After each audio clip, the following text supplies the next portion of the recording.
All right, we are reading a new chapter of Dr. Stone, chapter 101. They have set out to sea on their amazing new sailing vessel with full-on engines and gigantic sails and everything else you'd want. We have this amazing shot of inside the navigation headquarters. Suiru, Rusui, I can never remember. Rusui, I'm pretty sure.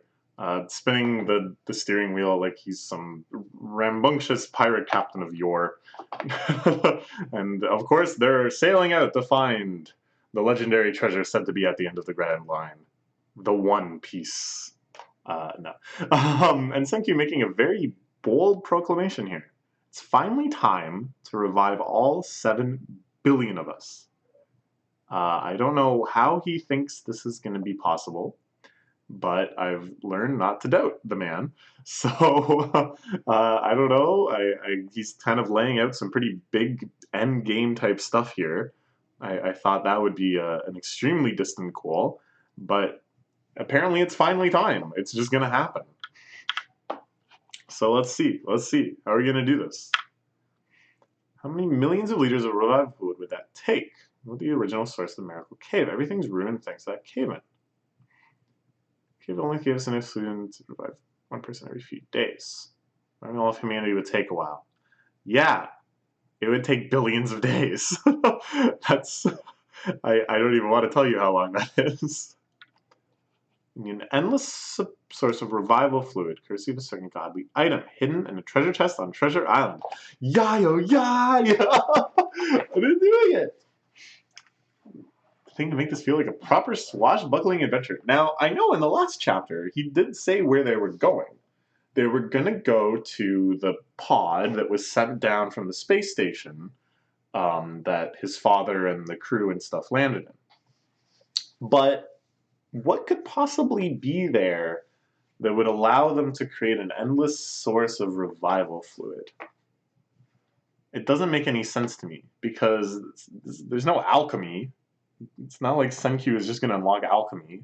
So it's not like there's going to be anything in there that's just going to turn unlimited amounts of something that they have in excess, like seawater, into something that's useful for them, like the mixture of bat guano and carbonic acid or whatever it is that the revival fluid is made of.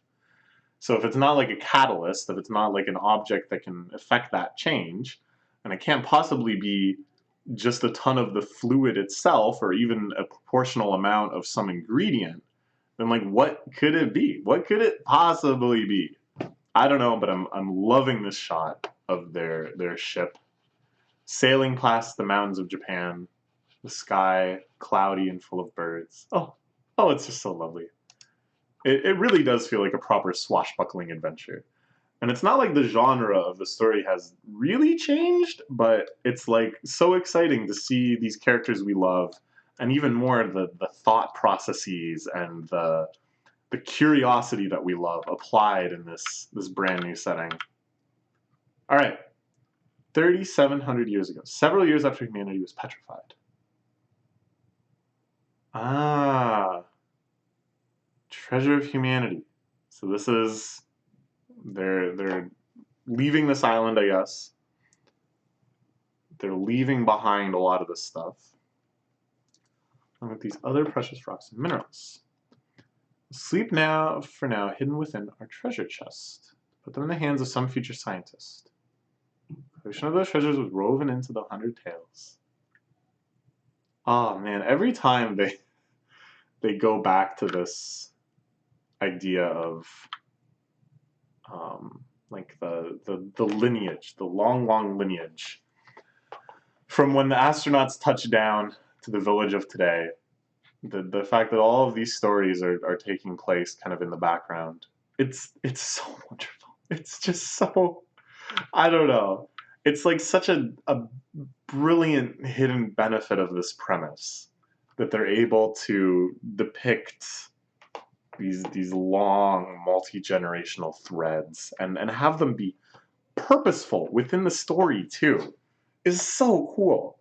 I can't get over just how beautiful that is. Like just these shots of parents telling their children about the 100 stories, that oral tradition spreading onwards and outwards. What sort of knowledge has passed down in this village over 3,700 years? 100 tales, I want to hear them all. So this is when he was first educated, after he became the chieftain. This is quite a while ago. And this was kind of not brushed over, you know, like we got some valuable things from it at the time. But I knew that there would be more. Like I knew that this eventually would reemerge as a plot thread. I hope you're ready. Tales, you start with the first. So from night to day, all night, he's listening to the stories. Just like in Clocktown, hearing the old lady wearing the all-night mask. You stay up. Remember in Majora's Mask is what I'm talking about. Well, most of the pufferfish contains deadly toxins. Flesh makes for a most delicious meal. Wow. So they've moved on from kind of cultural practices and trying to keep alive some of the cultural memes of the past to don't eat the puffy fish. Be careful, be careful. You know, I had fugu. I had fugu in Japan. I didn't see the big deal. I don't know. It just tasted like normal fish.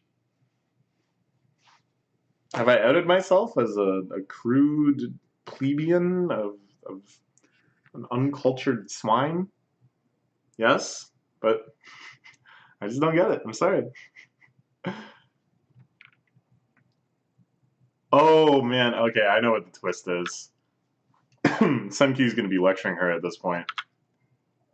Oh, the 8th! Oh my god, alright, never mind. That's even crazy. It's exhausting talking is why he had pneumonia. The shamaness must have devoted her entire life towards. I want to hear the part about rocks and minerals. Most of the villagers are named after stones. Plenty of info about them buried in the 100 Tales. That makes sense. And I like these shots of his father. I know it's not actually his father, you know, because then people couldn't ship Sankyu and Kohaku without feeling weird about many generations of incest. But at any rate, the way that he can imagine accurately what his pseudo father was thinking and saying back then, really nice, really nice.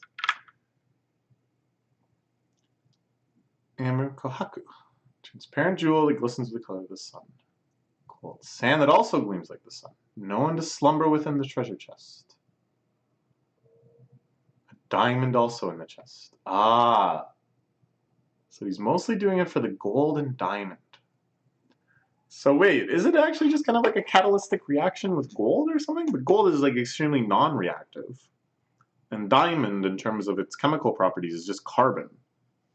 So what could be the plan here? What could be so good? They really emphasized the wedding ring. That you get gold and diamond from the wedding ring. So I don't know. I like that Jen wakes up when he hears about the gold and the diamond. How about platinum? Oh, yes, of course, platinum is a catalyst. That's why platinum is used in catalytic converters in cars and stuff. So before, when I was like, haha, there's no alchemy in this world, there kind of is. Like, if you have a catalytic reaction where you have some substance and then you put a solid, do me a solid and put in the platinum, and then the acid or whatever dissolves it, and then it is like a catalytic reaction. It basically is like alchemy, except that you're not turning things into gold. Good fat chance, but you're making more nitric acid than we'll ever need. Machine of producing unlimited revival fluid will be ours. So you just need to get that platinum. Just one tiny piece. The godliness of platinum. Bad ultra rare metal just sitting there in my storehouse. There's none. Revival fluid the whole time. You could have been making it from poop. A tiny amount would have taken ages.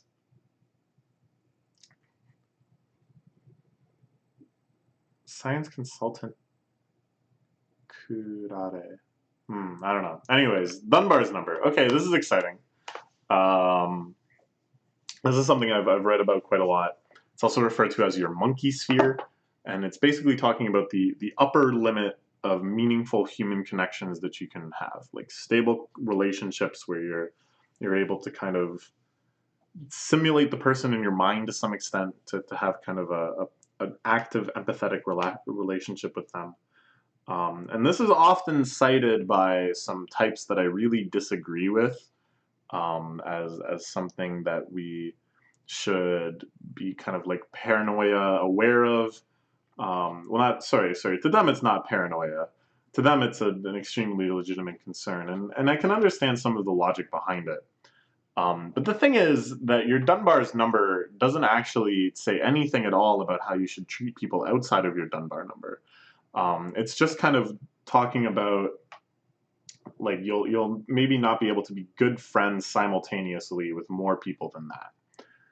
It's 150 is a commonly cited one that Gen is citing here, and that's enough. Like you really shouldn't need to feel like you need to have more than that. But at the same time, you shouldn't say like, well, I'm already maxed out, so forget charity, forget aid to refugees, forget things like that, because I'm maxed out, my man. I've already got 150 friends, so what do you expect me to do?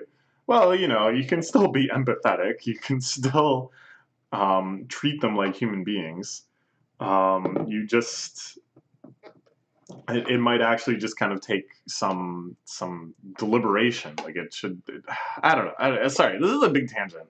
It's a number that I'm quite interested in, and I think in the age of the internet, we've allowed ourselves to much more easily surpass Dunbar's number in terms of our acquaintances, and we're now seeing kind of some of the anxieties and the stressors coming out of how we engage with people online, which of course is so different than our capabilities of engaging people IRL.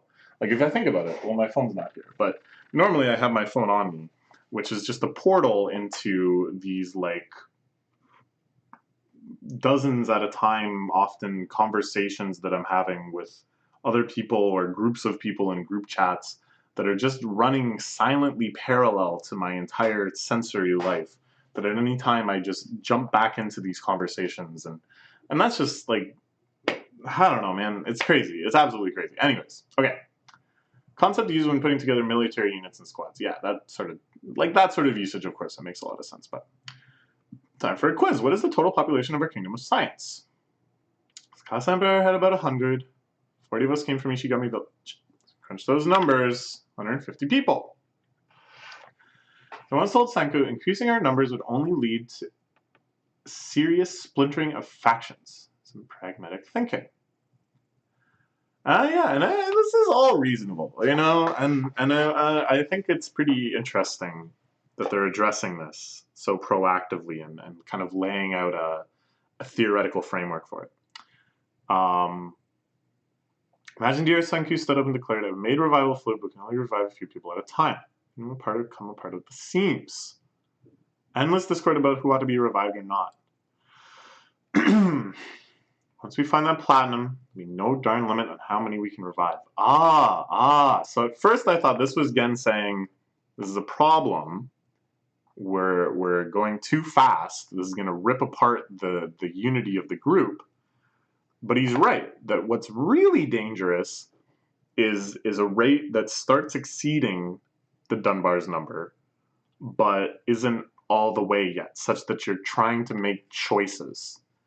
And there, your Dunbar's number is going to stop you from really making rational or consistent choices, and instead start creating an us versus them mentality, an in-tribe and an out-tribe, which of course is so terrifying, which of course has led to some of the most heinous acts committed by humans ever. So, I get it now. Okay, this is interesting. This is quite interesting. We get to save all of humanity from this petrification.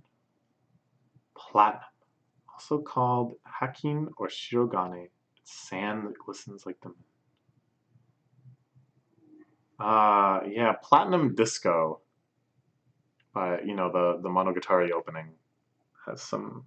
Shirogane sounds really familiar. I think that's mentioned in there. Anyways, it too slumbers within the treasure chest. Is this treasure chest? Even if Senku's father and his friends set aside those stones for us, how could they possibly stay preserved on a desert island for thousands of years? The container we need is made with materials that can stand intense heat when re-entering the Earth's atmosphere. The world's sturdiest treasure chest on hand. The space capsule. Ah, okay. This is a great shot. I really do like this shot of these people in their primitive beachwear, stashing their things away inside the space pod. But we already knew it was the space pod. Don't you remember the end of the last chapter? It showed that it was the space pod.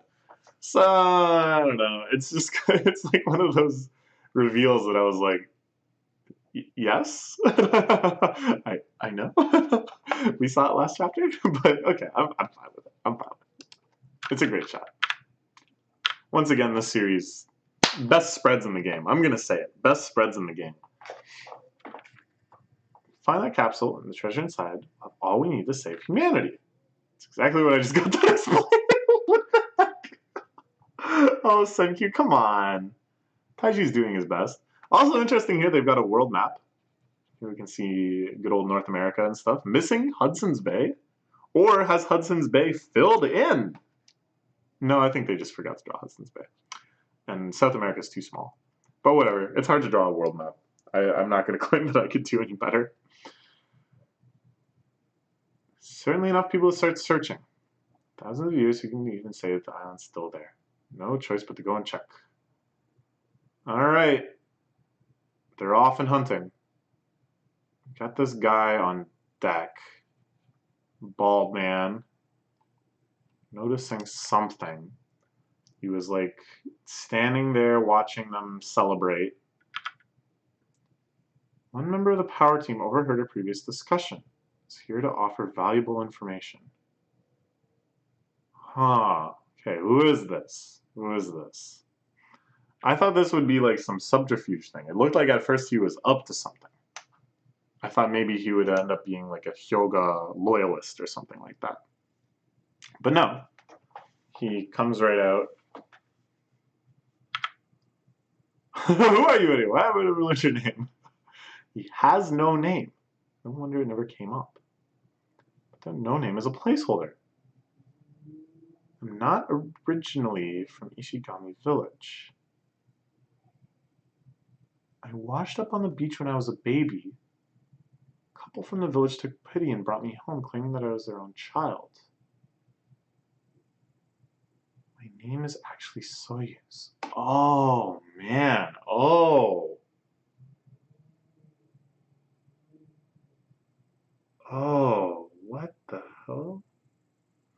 So, oh boy. Alright, it's time to try to use memory. It's the super talent of all YouTube manga readers is the ability to remember things that happened earlier in the series.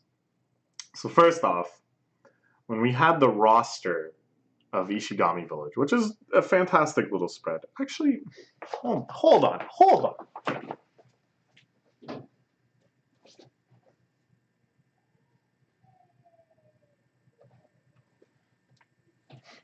Alright, so you can remember when they first went to the village, there was a lovely little yearbook sort of thing showing everyone who lives in the village. And I can't go back and read it online, because I don't think those chapters are really easily available anywhere else online. Oh, never mind. This doesn't cover it. I only have up to volume 2 in physical. So I was hoping that that was in volume 2 and I could just go look at it. But no, unfortunately, no. But you remember what I'm talking about, right? So does this guy show up in that? I can vaguely remember being like, oh, this guy's weird. No name, huh? Or something like that. Okay. So the other thing I'm trying to remember is during the big flashback where we learn about the origins of Ishigami Village and Senku's father and stuff. There was like the other 2 people that like splintered off, right? The older man and the other lady. And I remember at the time thinking like, oh, something's gonna happen there too.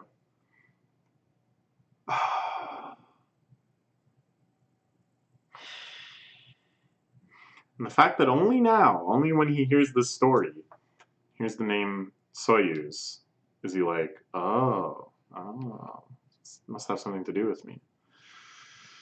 Oh, I'm so confused. Okay, anyways, memory has failed.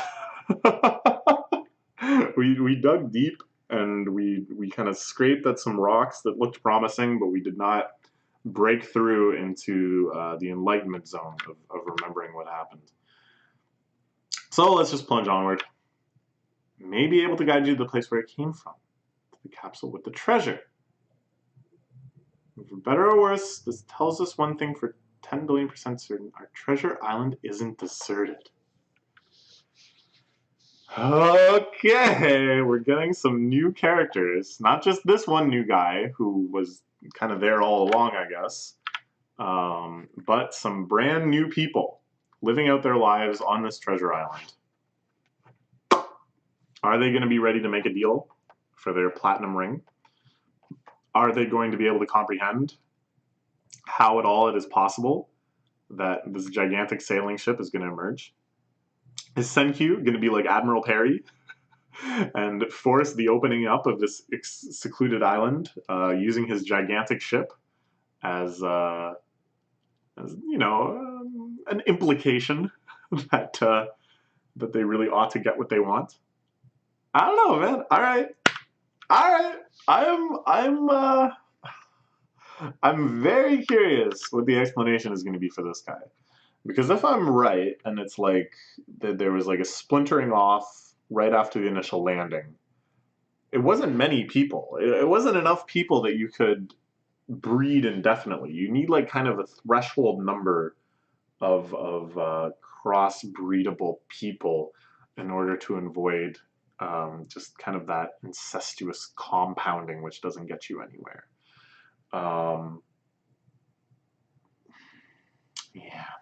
Yeah. So I don't know.